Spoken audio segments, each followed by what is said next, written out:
पत्नी चाहे कितनी भी प्यारी हो उसे भेद बताना ना चाहिए।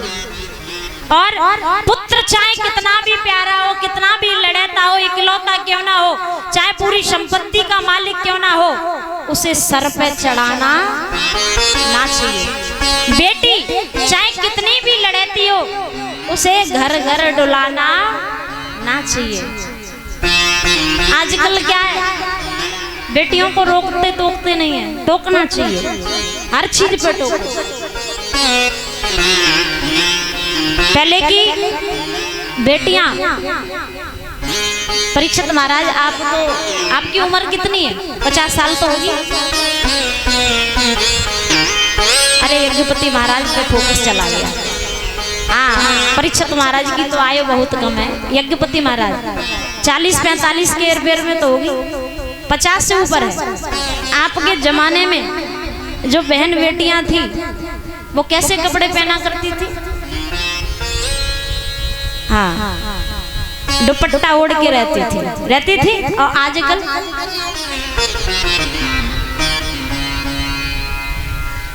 दुपट्टे का काम खत्म है, अब सलवार सूट का भी काम खत्म है। जो लड़कों का पहनावा लड़कियां पहनती, जो विदेश से आते हैं ना अपने वृंदावन में, वो हमारा पहनावा पहन के रहते हैं, पर लेकिन विदेशों का पहनावा ये भारत के लोग, यहाँ के लोग पहन रहे हैं। हमारी संस्कृति समाप्त होती जा रही है, खत्म होती जा रही है। और क्यों होती जा रही है? इसमें बच्चों की कमी नहीं है, इसमें माँ बाप की कमी है। माँ बाप सिखाते नहीं है कि कैसे रहना चाहिए। कहते हैं कि पुरुषों की नजरों में दोष है ना, पुरुषों की नजरों में दोष नहीं है, दोष हम में है, दोष माताओं में, दोष बहन बेटियों में। अगर आप अपने तन को ढक कर के नहीं चलोगी तो किसी की आंखों का दोष नहीं है, इसमें तुम्हारा दोष है। कथा भागवत केवल कथा सुनने के लिए नहीं की जाती कि कथा में राम के पिताजी का क्या नाम था, दशरथ के पिताजी का क्या नाम था, केवल इसलिए नहीं होती है। कथा भागवत इसलिए होती है कि हमारे समाज का सुधार हो, हमारे समाज का कल्याण हो, हमारे बच्चों का सुधार हो। क्या हो रहा है? रोज भागवतें होती हैं। इससे पहले भी कल परसों आपके गांव में भागवत हुई, हमें पता है। हर जगह हर भगवान की हर चर्चा हो रही है, हर जगह भागवत हो रही है। क्या उससे थोड़ा प्रभाव पड़ रहा है? नहीं, इस कान से लोग सुनते, इससे निकाल देते हैं। याद रखना परीक्षित महाराज जी, अगर भागवत का एक शब्द भी अगर हमने अपने जीवन में उतार लिया तो एक शब्द से भी कल्याण हो सकता है। एक चोर था, सभी लोग ध्यान से सुनना। एक चोर था और चोरी करने के लिए जा रहा था। चोर चोरी करने के लिए जा रहा था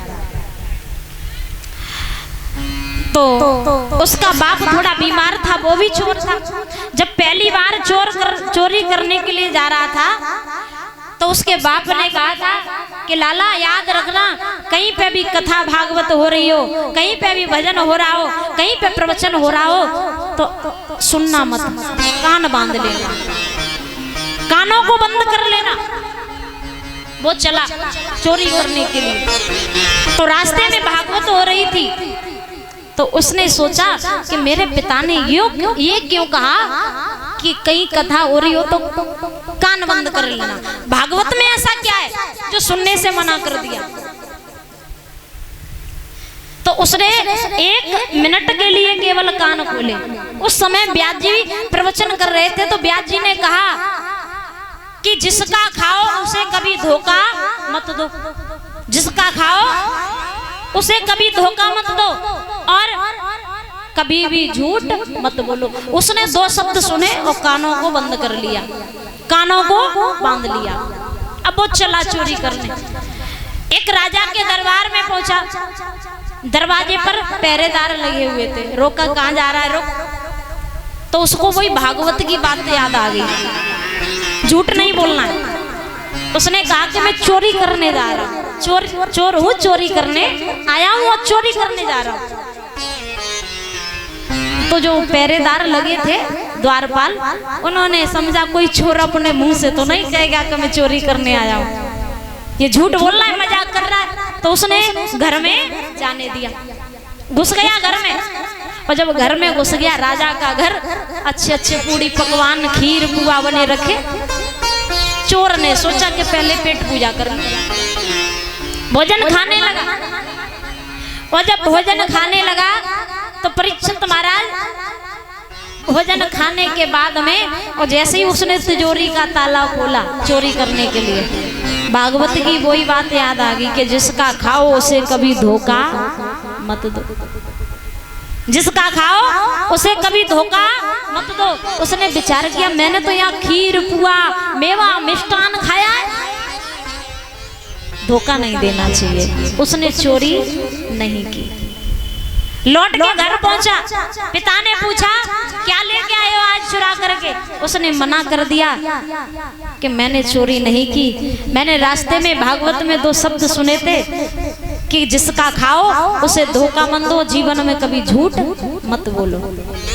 अब बताइए, उस 2 शब्द से, केवल ओनली 2 शब्द से उस चोर का कल्याण हो गया। भागवत कितने दिन की होती है? 7 दिन की। कितने घंटे चलती है? 4 घंटे। अगर उन 4 घंटों में अगर तुमने प्रतिदिन 4 शब्द अपने जीवन में धारण कर लिए, अपने जीवन में उतार लिए, तो उससे चोर की तरह तुम्हारा भी कल्याण हो जाएगा, उद्धार हो जाएगा। बोलिए वृंदावन बिहारी लाल की, बोलिए भागवत महापुराण की, बोले जय जय श्री राधे।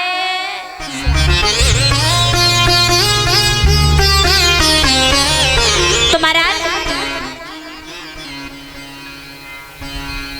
भोले बाबा के बारे में पार्वती मैया बोली कि नाना बेटा, भोले बाबा मुझसे कुछ नहीं छुपाते, सब मुझे बता देते। तो नारद जी बोले, नारद, परीक्षित महाराज जी नारद, उनकी बात कभी रद्द नहीं होती थी, इसलिए उनका नाम था नारद। और नारद जी का उद्धार कैसे हुआ? नारद जी को इतना ज्ञान प्राप्त कैसे हुआ? नारद जी की माँ जो थी एक दासी थी,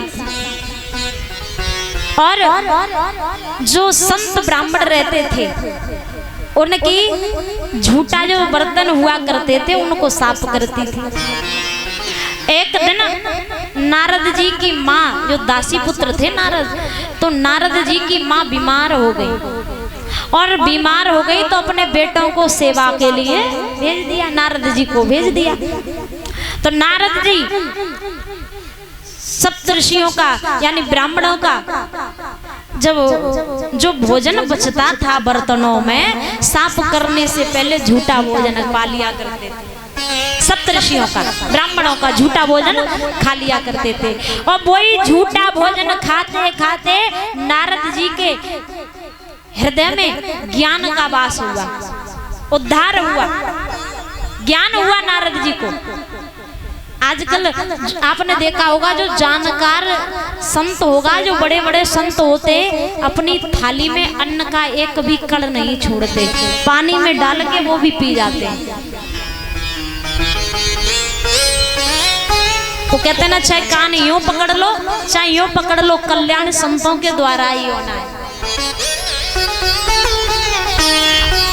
और कुछ लोग ये समझते हैं कि हम भगवान का भजन कैसे करें, उद्धार नहीं होगा, इसलिए हमें सन्यास धारण करना पड़ेगा। नाना भैया, सबसे बड़ा आश्रम होता है वो है गृहस्थ आश्रम। सबसे बड़ा आश्रम क्या है? गृहस्थ आश्रम।